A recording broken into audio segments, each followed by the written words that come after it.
It's the state of the dungeon. It's a video that Rob does about his games. Yeah! Hello, ladies and gentlemen. I am Rob, and I am here for my State of the Dungeon address, the chronicle of the adventures and the games that I run for my friends here in my basement lair. This was a game of 5th edition Dungeons & Dragons taking place in the body of the Dragons Heist Waterdeep adventure from Wizards of the Coast. Of course, we took some liberties from that. All players were in attendance. The group is an efficient unit working together, which is good. So when they last met, this adventure has kind of taken a role of young adventurers just grabbing opportunities where they can in a town that's full of them. They've demonstrated their competence, so there's lots of people who are interested in their assistance, even on things that don't seem like they're really worthy of a party, like investigating a shopkeeper who tends to imagine threats that aren't really there, and the guard won't help her anymore, but now she insists that there's a threat, and they find out that it's a small monster that they're able to easily crush. And that's kind of how things have gone. There's a lot of things that go on that the guard can't really deal with because they're already stretched out dealing with the various problems of the great city of Waterdeep. So small groups of adventurers can go around and be effective troubleshooters in the city. And it's giving them plenty to do. Their heads are spinning with all of the different things people would love for them to do. And many of these things aren't things that make them richer. It gives them experience and training, yes, but what it really is doing is paying off in prestige and the accord that they hold with different groups that they value. So someday they may need a favor from the Harpers, or they may need to be taken seriously by the Harpers when they uncover something, and this may pay off dividends. Or the Lord's Alliance, or Force Grey if they want to directly get the Blackstaff involved in things. So they are running themselves a little bit ragged, but I think they're having a pretty good time because they have their choice of all the different things that they can do based on all the groups who have kind of courted them. And in addition to that, we're also enjoying kind of a slice of life situation. They're property holders in Waterdeep. They own a tavern, so they have a certain amount of cachet. The guard knows them as property owners and therefore takes them seriously as citizens. They are able to go to taverns and stores and whatnot, spend their money, and look for opportunities. And they've been taking really good advantage of those opportunities. Although I think some of them with an adventurous heart kind of want to get plowing into the main story, which saddens me a little bit, but we'll get there. And they are, of course, continuing to make progress. Also, I've instituted a little bit of training, basically taking a look at their advancement and in certain keynote points, like when they pick a path or pledge their oath or pick a school. I've always celebrated that in this game as something of note, of significance. When they learn a significant new ability, they have to have a brief period of time where they train in it to adopt the various abilities that they will get. Wizards have to keep practicing with their magics and expending their spells and beefing up their magical reservoirs, things like that. And it's been pretty solid, especially though when the characters took their different paths. So a good portion of the session was actually the paladin Jazor giving his oath as a paladin of not compassion. The super good guy one. God, I can't remember at the moment. But at any rate, he had a hard time doing it too. But he wants to be the true type paladin. And a paladin of Selene specializes in looking for dark places to shine light upon, to find secrets where evil is breeding and nesting and growing, and snuff it out. Something I think he'll be pretty darn good at. Just call it a hunch. So a good portion of the thing was about this ceremony of giving his oath, with which the Church of Selenay was treating as a big deal. You don't get new paladins every day, and even though he was given the initial honors of being basically an apprentice paladin, things don't really get serious until he takes his oath, and then they know what kind of paladin they're addressing here, because paladins can go in a lot of different directions. Vengeance paladin, an avenger, is going to be a bit different on how you deal with them than one that you do a paladin of devotion. Devotion, that was it. So, as a paladin of devotion, he joins the orders of one of the most beloved orders of paladins. The people know they're going to have an effective champion who will stand before them and protect them against evil, who will work tirelessly to lift up the downtrodden and, again, to put himself in harm's way for the people. This is considered noble, and generally paladins get a lot of support.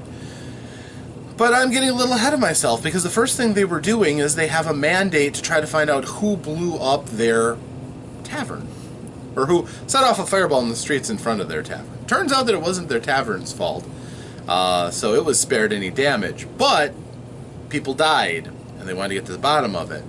And they found out that the person who died, primarily the significant target of this fireball, apparently, was a gnome who was coming to bring them something. So they don't know what the item is that they were going to bring them, specifically, until they uncovered it from Lady Laeral Silverhand, who is the Open Lord of Waterdeep.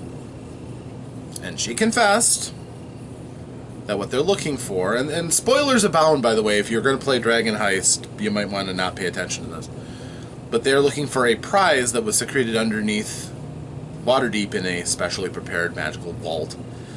It was the key to finding the vault and opening it. So, the party now knows the stakes. It's a very rich prize, and there's a lot of people who want it. A lot of people have their own ideas about what's going on here. So, in this particular case, they've got, again, strings tied to them from a variety of different places. They have tasks ahead of them as varied as going out into the harbor and finding out what a new young brass dragon who's been spotted by fishermen and kind of scaring them away. You know, even though it's a metallic dragon, you never know. A creature that powerful can do all kinds of things. Find out what it's doing and how long it plans to stay and what it's there for. It can't come into the city. The dragon ward still applies, but you know, it's a pretty notable thing when a dragon does anything in your vicinity. And bronze dragons are known to be brave and brash and could be interesting. Maybe it's hunting something. They don't know. They're also looking for a ne'er-do-well who's hiding out somewhere in the city. He was exiled, but he snuck back in, and he is wanted now. So the group is on his case as well. And of course, it's finding out that Nimblewright that set off the fireball that erupted outside of their house. Nimblewrights aren't usually something that do that. They found it's got a very murky identity, but they have a Nimblewright locator. It's a strange little rod with an umbrella on one end and a whistle. It's got a bicycle grip to activate it. And while they're going along, they decide the first thing they're going to do is walk through the trade ward of the city, which, you know, the heart of Waterdeep, basically, stuck between the sea ward and the City of the Dead, the graveyard of the city. It's got a lot of the shops, and it's basically the arterial street that goes through Waterdeep. So, they go up and down the streets, finding some new shops they aren't very familiar with if they aren't natives, including a really nice bookbinder, for instance. And eventually it goes off. The detector does detect a Nimblewright, and they eventually get to a gearsmith's shop. Now, this person belongs to the Wheelwright's Guild and the Machinist's Guild, and he is, of course, a person who pays devotion to Gond, the Wonder Maker, as most mechanics in the town do. The Tower of Wonders is actually pretty... They have trademarks on a certain number of mechanical items, like guns, and they enforce it pretty strongly. So most people at least pay lip service to the Wonder Maker. They decide they're going to close in on this because this could be the person who is the murderer. They find out fairly quickly by going in and talking to the lady of the house that the husband is the artificer. She mends the house and takes care of things. Also an extra set of hands for him. But he has crafted a nimble-right. It's very crude, however, and he did make it himself. It's used for labor as an assistant to the artificer, so that rules him out as being the one that set off the fireball. They realize there's more than one nimble-right in the town, which they probably would have realized if they had asked the folk of Gond how common they are in the town. There are some that, perform duties. They are also sometimes used as bodyguards or possibly even assassins, but in this particular case, this one was just being used for labor, which kind of a misuse, but that's what he wanted, so that's what this particular nimble-right's lot was, is to assist its creator. So after they got out of that shop, they were approached because a guard came running up to them, telling them there was a monster on their manor. They're like, is it a giant metal orangutan? And he's like, kind of? How'd you know? And they're like, oh. Alright, Kali's got his big monstrosity moving around. And sure enough, they walked back, not ran, they walked back to their house, and there is Kali's yelling at his giant brass orangutan that is climbed up the building and is on the top. A joke was made about it possibly being an approximation for Donkey Kong, but we are more mature and adult, and we moved past that. Basically, it's Kali's announcing that he now has a steel defender, and he's pretty cool, big orangutan. And Kali's is having a little difficulty with his first day with it in operation, adjusting its behavior and such, but he's pretty proud of his creation. It did fall from the roof when Kali's deactivated it. Kali's is tied in controls into his ivory rod that he uses for his lightning lash, and it fell off the roof. What happened? One of many natural 20s of the night, as Jazor ran up with the assistance of Zarya and caught the thing. Just caught it on his shoulders. Of interesting note, he rolled the very rare natural 20 and a natural 1. So it's a 50-50. If Zarya hadn't been helping him, he might have rolled the natural 1 and got crushed under it. Or he might have kept the natural 20 and kept all the glory. All the same, the orangutan is fine. And Kali's didn't have to spend a lot of time fixing it. And they're, it's pretty cool. It's a new helper for them. There's something else that could be useful. And at this point, the party decides it's probably time to start getting ready for the party, for the oath giving. So Zarya and Felix went off to get some new clothes, because they don't really consider themselves much for fashion. Well, they happen to be led by Maximilius to a place that really gets adventurers, because they do functional chic. So they both got kitted out in very, very, very fine leather. It's not noble class, but it's really good, and they can blend into higher society without getting looked down upon.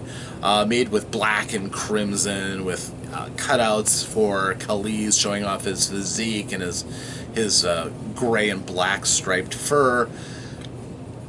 Zarya got something a little more modest than her usual attire, but it's still eye-catching, to say the least. Almost scandalous in some places, certainly, but also of the black and crimson, so they make a nice couple. Which is kind of what they were assuming they were there for, as being a couple. But it worked out really well. They were both very happy with their attire. Of course, several of the others have perfectly fine attire and were able to go. Samuel and Aldrich both have decent enough garb, and to be fair, Samuel felt he didn't have enough money to afford anything anyhow. Although he noticed that after the last dividing up of the treasure, he actually is sitting on a nice little stack of gold. Also, they found out that the Maximilian gave them a note warning them that they should leave the inn and stop their meddling. It was a bad counterfeit note from the Xanathar's Guild. It was misspelled. The symbol was wrong. And they're pretty sure that the person who sent it was Thrun, the owner of Thrun's Brews, just up the road, their competing bar. And they're getting really annoyed. Also, there's a lot of graffiti around, about 3-block radius around the manor. And it's all like really childish stuff like, guard your women, tabaxi are notoriously lascivious. Well, maybe not that verbose, but did you know elves eat babies and they sell tainted brews? Obviously a dig at Aldrich. So that's what they're dealing with, is somebody who does things like this. They showed, there was an image of Jazor sporting with a donkey, you know, it's just crass stuff. So the group decided, that's it, we're going to deal with this. And they chose the same vehicle but different methods. Loxor went to Pip. And he was like, alright, Pip, I got a job for you. I need you and your friends to screw with this guy. And Pip's like, oh, that could be dangerous, and that's so could be cheap. My friends, you know, they need some money to do the different things that we would do, and you're sending us to go and attack a business. So he bilked Loxor for silver. So he got a nice pile of silver. And then Jazor took him aside and said, okay, Pip, I'd like you to keep an eye on that guy Thrun. And he's like, well, Mr. Luxor said I should do something unspeakable to him, but I don't think I could do that, and he didn't give me enough money to do anything with, so Jazor gave him some money, some silver, I think 5 more silver. So then he went over to Aldrich and said, oh, Jazor and Luxor want me to go and deal with this bad man with the bar that's bothering you, but I need a little money if I'm going to be able to do anything. And Aldrich's like, don't do anything to him, just observe and make sure he's not doing anything to us. And he gave him a ivory-handled skewer worth about 5 gold. He's like, I'm sure you could turn this into money. Go ahead and use this. And then the little creep went off to Zarya, and he's like, they want me to do all this, but nobody gave me any money to do anything with this. You know how cheap Luxor is? And she's like, yes, he is cheap. Here's a gold. Go do what you need to do. So this kid just ran away with some money, which is great. And there you go. They're doing their job, but they're taking Pip with them to the temple, the Tower of the Moon, for the oath ceremony. So his minions are watching over Thrun's Brews. So the magic hour comes. It's time to start getting ready to go. And what do you know? There's a beautiful white carriage outside waiting for them, which was paid for by Lady Laurel Silverhand. So it's a kind of a thank you to the group, and acknowledging a new paladin in the city is going to be very useful. Helping to stabilize the city, certainly, and fight off the evils. She decided to honor him by getting him this beautiful carriage. It must have cost over 100 gold to use this, just to get him from the manor over to the temple. So, yeah, that's nice. Also, he found inside the carriage there was a golden box, and inside was a special relic, holy symbol, particular to Selene, that had a history from a very reverential figure in the past who worked in Waterdeep. How the Harpers came up with this, they don't know, but it's really, really, really fine, and he really likes it. And so he is decked out in his silver armor. He's got his holy symbol. He's got his silver sword. He's got a shield with the design that was given to him by the folks from Steam and Steel. So he is set. He looks awesome. As a silver dragonborn wearing all, he is just the epitome of a paladin of Selene. So they enjoy the ride, which is very quick. some magics that enable this carriage to go through the streets without killing people, and eventually get to the Temple of the Moon. Lots of people there. VIPs are mingling. A couple faces that they know, including Elminster is there for one reason or another. Dragonbait, who is a paladin from the Curse of the Azure Bonds book, and then a person of note, certainly, somebody whose actions have resounded throughout the Sword Coast. He also, or at least Waterdeep in general, maybe that's Sword Coast. He was there to back up Jazor, which was kind of cool. He's his boon companion. He can be called on for favors. And he's a pretty impressive paladin himself. So the ceremony came forth. There's another paladin who's also taking his oath, but he's taking the Oath of Glory instead. He's a folk hero who never had much, but he got a calling from Selenay when he defended his town against a wave of goblins, and what do you know? She called him to be a paladin. Yay! So through his experiences, he got enough experience as well to give his oath. He picked the Oath of Glory because he'd never known glory, so this is kind of a calling he feels comfortable with, that he could try to spread the word of Selenay and bring glory to her priesthood. They gave their oath. It was relatively short. It was a nice little ceremony. There was food, which is cool. They got a chance to mingle and talk to the various VIPs.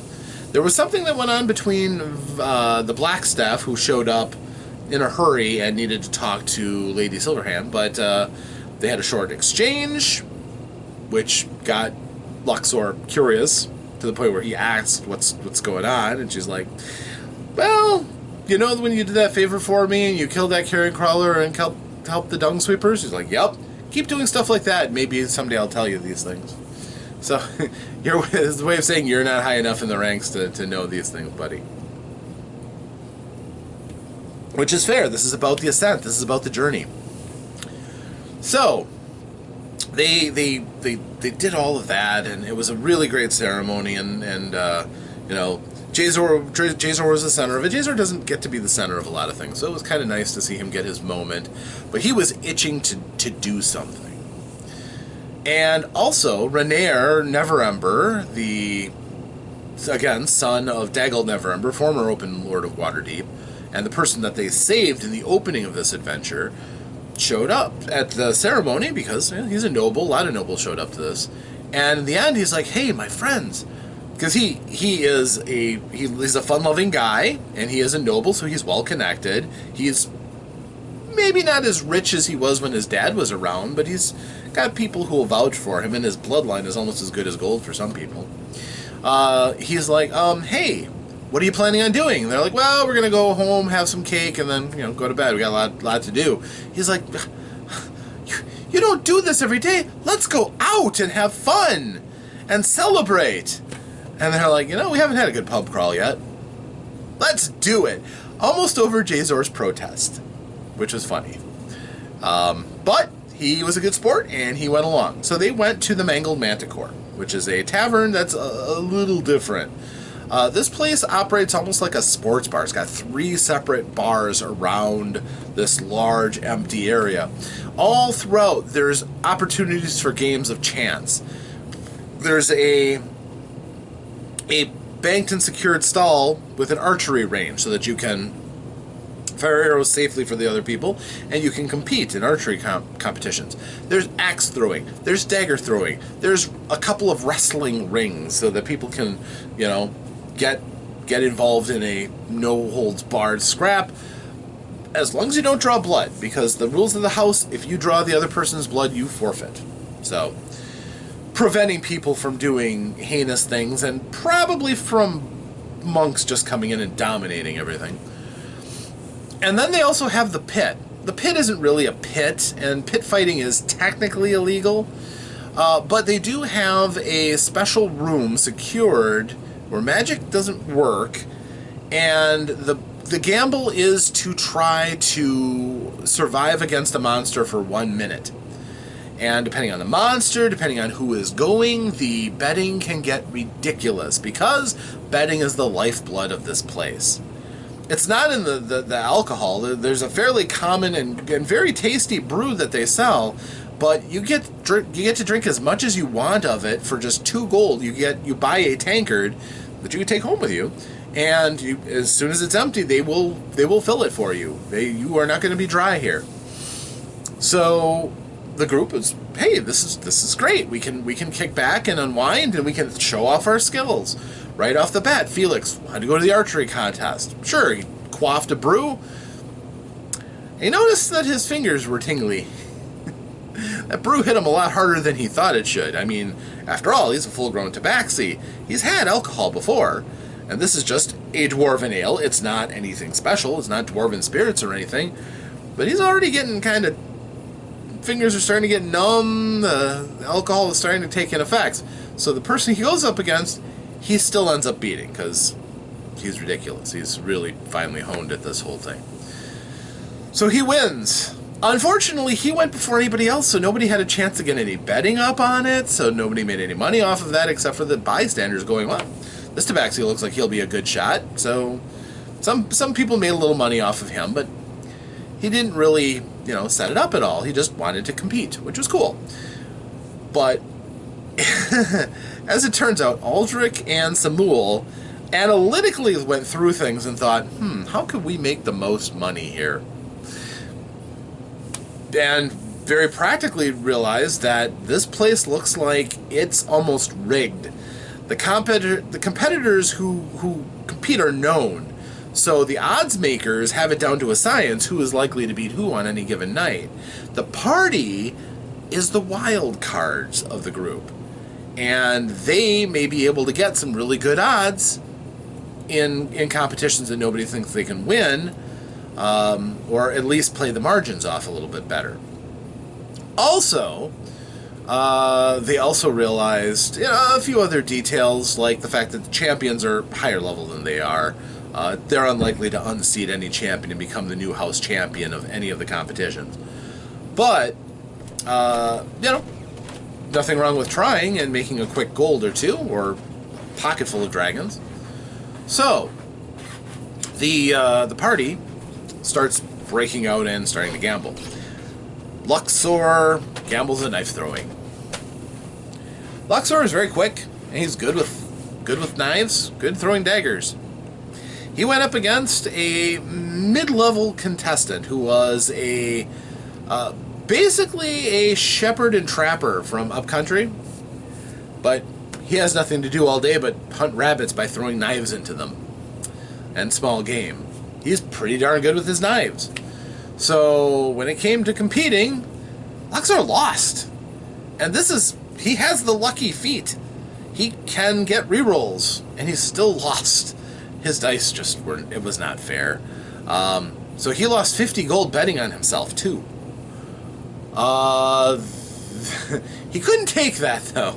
His pride was wounded. So he asked the guy for another shot at double or nothing, and the guy's like, I'm not going to bet double or nothing, but I'll tell you what, I'll bet you 25 and give you a chance to get half of your stake back. He accepted, and this time Luxor won, so he got 25 gold back out of his initial 50. So he seemed to be pretty happy with knowing the fact that he could beat this guy if he had to. Well, the next one was Jazor, and Jazor chose the pit. Yep, the newly oath-given devotion paladin going in for illegal pit fighting against a monster. It's not that bad, actually, honestly. They are true monsters, so... And, it's a chance to make money. And he got 3-to-1 odds just starting off. 3-to-1 odds against him, but, that's better than it could have been. And the monster is unknown, so when he went in, they had no idea. But the party backed him pretty heavily. And Renair dropped 15 platinum and said, whatever he does, I'm betting on him. So when he walked in, there was a lot of money riding on him. Many people knew about that 15 platinum offering, so they assumed he was lucky or had some kind of an angle. Nope, just a third-level paladin who had a lot of confidence in his armor and toughness. When the doors opened, it was a manticore that he was fighting. The manticores can be kind of nasty if they can hit you from a distance and your party can't counterattack. Their tail spikes can be pretty devastating to a low-level party. But in close range fighting, they're nasty, but they're not absolutely lethal. If Jazor had had his sword, for instance, this wouldn't have been a fight. Jazor would have pretty soundly drubbed the thing. But he wasn't allowed weapons. So all he could do is try to survive however he could. No other rules, but... So Jazor, first of all, was defensive. He was dodging. He was using his armor. The thing was still hitting him because it could attack him 3 times every round. At a distance, it could throw 3 tail spikes. If it got up close, it could do claw, claw, bite. This was not good for him. He did not like this. But, again, he has a good armor class, so only 1 attack each time was hitting. The problem is, it was both very quick for the tail spikes and quite strong. Not Jazor strong, but still pretty strong. So every time he was hitting, he was doing a d6 or a d8 plus 3 damage, so a respectable amount for a 3rd level paladin to receive. A couple of rounds went by and he was getting hit once per round and taking damage and starting to get worried about how this was going to go. He needed to survive for 10 rounds. And then the rest of the group started going, just grab him, you're this big stonking huge dragonborn paladin. If you grab him and don't let him go, you can stop him from mauling you with all of these attacks. So he did. He jumped right over and grappled. Fun thing about grappling, when you're grappled, you're restrained, you have disadvantage on attack rolls.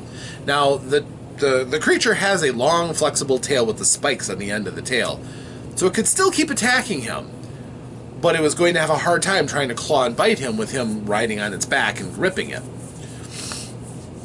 It was an interesting battle. Once he started grappling with it, the thing didn't get as lucky as it had been, and the rounds kept going by. He took another shot, and he was maybe 1 good strike away from being knocked out, at which point he was assured that there were people on hand who would try to save his life as best as they could. No promises, though. So, dangerous stuff. But finally, at the very end, he ended up grabbing the thing, picking it up, and slamming it prone, keeping his weight down on its paws, keeping an arm up over the side of its neck so it couldn't bite him anymore. All it could do was try to throw spikes at him with disadvantage and him having cover from the thing's own body. As a matter of fact, it opened up the table for the Manticore's natural ones to be strikes against it. This proved to be useful because it shot itself 3 times, including one of those shots going into its face, which while he had it pinned, Jazor just took his gauntlet and he just started punching the spike into his face to hurt it more. In the end, 10 rounds went by. He survived. A wizard came in and somehow, considering magic isn't supposed to work in this room, he cast a spell and put both the combatants to sleep. So, they're out cold. They drag off the Manticore.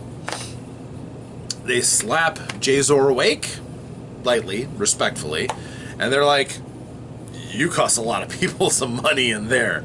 Some people got very wealthy, or quickly wealthy off of you, so might want to mind yourself a little bit, but good job. You're really good.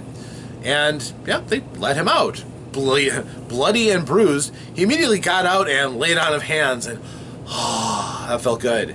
And then, that cleric of Joaquin, who's been running around, bumping into them from time to time, showed up. And she's like, I made some money off of you, my friend. Here, have this. And she healed him almost all the way. So that was, a nice gesture on her part, really. So he was feeling good. He decided to take advantage of the fact that he had lost a lot of blood, and he immediately sank into drinking. That is, of course, Obeah. Obeah Uday is the cleric of Joaquin. Very nice lady, especially if she's making money off of you. Then it comes to Zarya's turn. Zarya's, okay, I want to wrestle. Now, to preface this, to prepare her for playing Zarya, she and I watch AEW wrestling on YouTube. So she got to see body slams and flips and flies and everything like that to inspire her to be the barbarian badass that she could be. Well, I rolled as poorly as possible, so this poor kid who got dared into doing this by his friends from the farms, not strong. This is somebody who would sleep in the field all day rather than, cull hay and stuff. This is a reedy guy named Melnid. But he comes forward, he's like, I'm ready, my friends are... Yeah, kid, you're going up against her. Yeah, it looked like a sacrificial offering. This kid, yeah, he's 17. He thinks he's an adult and strong and everything. Then he sees Zarya, and Zarya is just muscle. And she gets down to the bare essentials. She has to wrestle in the nude, but she's pretty close. And he's just like, this Amazon goddess just comes along and maybe not, drop dead gorgeous, but unless you don't like muscular women, she's pretty hot. And she's right now wearing just 2 strips of leather for her clothes. So, he's like, the rules are pretty simple. Pin the other person to the ground so they can't get up. Doesn't have to be on the shoulders. You just have to pin them down to the ground and hold them for a beat. And you have to do it within a minute. If you shed blood, you lose. The other person gets to claim the victory, even though you caused him to bleed. This is for grappling. This is for showing your strength. She's like, no problem. Scoots around him, grabs him around the middle, and tries to German suplex him down onto the ground to hold him into place. Interesting, creative way to win. Exactly the kind of fighting style you might think that a Wolf Uthgard barbarian might fight. Just, zipping in, attacking where he's vulnerable, and trying to get a quick win. The problem is, and this goes on through the whole fight. I'm not going to do a blow by blow, but this is how it happened. She would attack, she would grab him every time. She would try to get him to the ground or something. She would roll very poorly. Melnid would roll quite well, and he would squirt out of her grasp. And sometimes she would roll so poorly that he would actually reverse these moves on her, or squirm away altogether, and they'd have to start the process over again. So serious time was going away when, to all accounts, this guy was not great at grappling, and he was much weaker than she was. She should have just been able to go over, grab him, slam him onto the ground, and sit on him. She couldn't do it. 10 rounds ticked by, and it was nothing but she would grab him, he would slip out. He would get on top of her, she would throw him off of the natural 20, and then she would turn around and grab him and hook him into a clever hold, and he would squirm out because he was smaller than her and could slip out a little easier, and it was a draw. Neither of them won after 1 minute, which, again, lots of people lost money on this, betting on Zarya, who was a 8-1 favorite on this one. And in a tie, the house wins. So, yeah, the house was happy about that one, because everybody thought it was sure gold. Sure gold. So the group was kicking back. They were enjoying the brews, which were a bit stronger than most ales.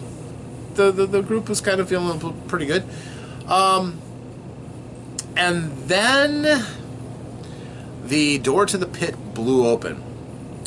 They heard a bang before that happened, and then, look out, it's loose! And a Gorgon ripped through the doors into the room. Now, for those of you who don't know what a Gorgon is, if you think they're one of Medusa's sisters, no, not in D&D.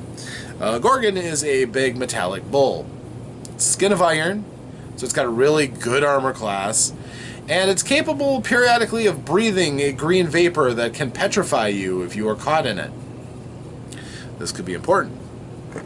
It also is very strong, with powerful goring attack, hoof attacks, trampling ability. It didn't get a chance to trample because the group moved in pretty quickly to pen it in.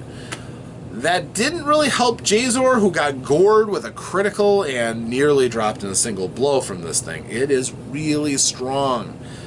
And they also had a lot of blows bounce off of its iron hide. It is quite tough. So the group's tactics kind of varied a little bit. Felix tried shooting it with his bow, but he's at disadvantage because he's suffering the ill effect of the strong brew, and he's trying to shoot into melee, which I admit 100% I kind of screwed up, because he has the sharpshooter feat, which means he can shoot into melees. The cover doesn't affect him anymore. I keep forgetting that. I think he forgets to remind me sometimes, which he should, but I try to remember for people. So he missed once when he should have hit, but otherwise his luck was just bad. He was just missing by one all these times. So close. I think he only hit it once. On the other hand, Samuel, firebolts. He got into position over by the bar away from the creature and just started slinging spells, and his luck was good. He tagged that thing a couple of times. Luxor did what Luxor does. Luxor dove over the bar, ostensibly for cover. Then when he looked over and he saw the people behind the bar were looking at the Gorgon, obviously they're, keeping an eye on things, he thought he'd, run off with any money that they had lying behind the bar. To facilitate that, he was going to use his Mask of 1,000 Faces warlock ability to change his image to Melnit. The problem is when a black cat person pounces over your bar for cover, you don't just ignore it. You may not be focusing your attention on it, but somebody just jumped into the bar with you and they're a big cat person. No stealth roll was made, so he just vaulted right over. So, yeah, they were going to notice. If he was going to try to do his Mask of 1,000 Faces, they would see him change his form. There was a little bit of confusion about exactly how many people were behind the bar. The bar server and the bar back were back there, but he eventually thought better of it and started firing Eldritch Blasts at the creature, which were quite effective. His dice rolls were good for damage, there's no doubt about that. Jazor took a swing first, bounced off of its hide, and then realized, oh, against tough creatures I have the spell Sacred Sword, which makes my sword amazing. Yeah. So then after that first round, he cast it, and then he started just doing the damage. I think he was almost responsible for half the damage this beast took. Now, Aldrich, of course, looking into things, also helped with artillery spells. But, he was considering the overall environment and what his options were, and eventually just direct spells were the best. Both he and Samuel realized their area effect spells were probably not going to work in the confines of the situation. So no cone spells, no line spells. Eventually they settled with the old standbys. Zarya moved in with her acid axe, and she whacked it, and she hit it hard. And then the thing breathed its petrifying gas, and Zarya failed her first saving throw. So she started getting stiffened, starting to turn to stone, and she was restrained. Fortunately, she threw it off at the next saving throw, so you get 2 bites of that apple. That apple petrified the pitmaster and the person who was going to go in to take on the next monster, which was not the Gorgon, by the way. The Gorgon was the top monster they were going to throw at anybody that night, and it just broke loose in time for the great battle at the end of the night, let's face it. So the group just basically beat it down, with Jazor throwing his smites into the creature, doing 20 plus points of damage a shot.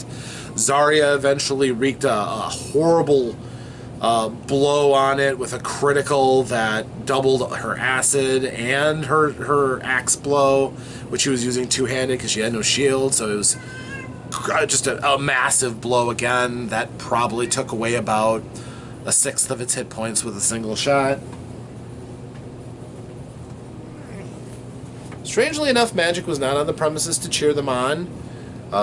She does not come down enough to see what's going on in our game nights, and she is sorry for that. But she was kind of like the group's spirit animal at the time, so... Also, Zarya got to show off her new move while she was attacking. Since she was raging, everybody who was in melee with her against that target got advantage against it. That proved to be very nice. as the group stopped missing, basically, after that. Except for the ranged combatants. They still were having troubles.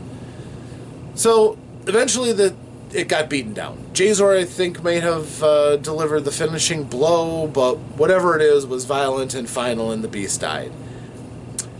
The Beast Master wasn't happy that his prize Gorgon is now dead. Not much you can do about that.